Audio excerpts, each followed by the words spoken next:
Assalomu alaykum, Nabijon Nurmatulloh kanaliga xush kelibsiz. Sizlar uchun foydali video chiqaryapman. Bee'tibor bo'lmangizlar. Inshaalloh mana shu Apolovga, ya'niki arendaga beriladi. Mana shunday qilib turib qo'ysangizlar bo'ladi.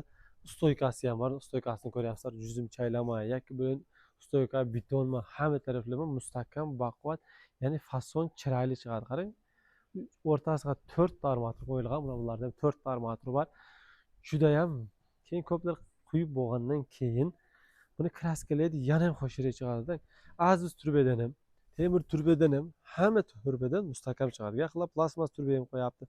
Oldiraqdan yaqinroqdan olamiz. Qancha rastvorni xo'shroq qilib jitkroq tayyorlasangiz, shuncha chiroyli chiqadi. Buning ichini ko'plar maslahat qiladi, maslahat qilmasa jabishadi. Shuning uchun stoykalari ham bor. Bular ham reshetka o'xshagan betondan hammasi bor. Mana ko'ryapsizlar, ko'pi naryoqda turibdi endi. Chiqarmadik. Mana shu oxirgacha ko'rsatamiz. Qarang, yuzimchalar qanday chiroyli ko'ringan. Buni yaxtasini ham ol, o'ng tarafdagisini ham. Mana qarang, qanday stoykalar bir xo'shroq chiqqan.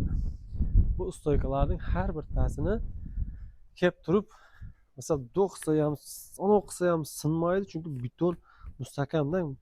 Ko'plar manalit qo'yib, birinchi tumboq qo'yib, shundan qo'yib turib, yana ustidan quyib qo'ysa bo'ladi. Chunki mustahkam keladi. Turba qo'ysangiz ham bo'ladi. Hamma taraflama mustahkam. Ekrandagi nomerlarni qo'yamiz. Inshaalloh shu nomerlarga chiqib, narx-navosini bilib, arzon narxda inshaalloh arendaga beriladi.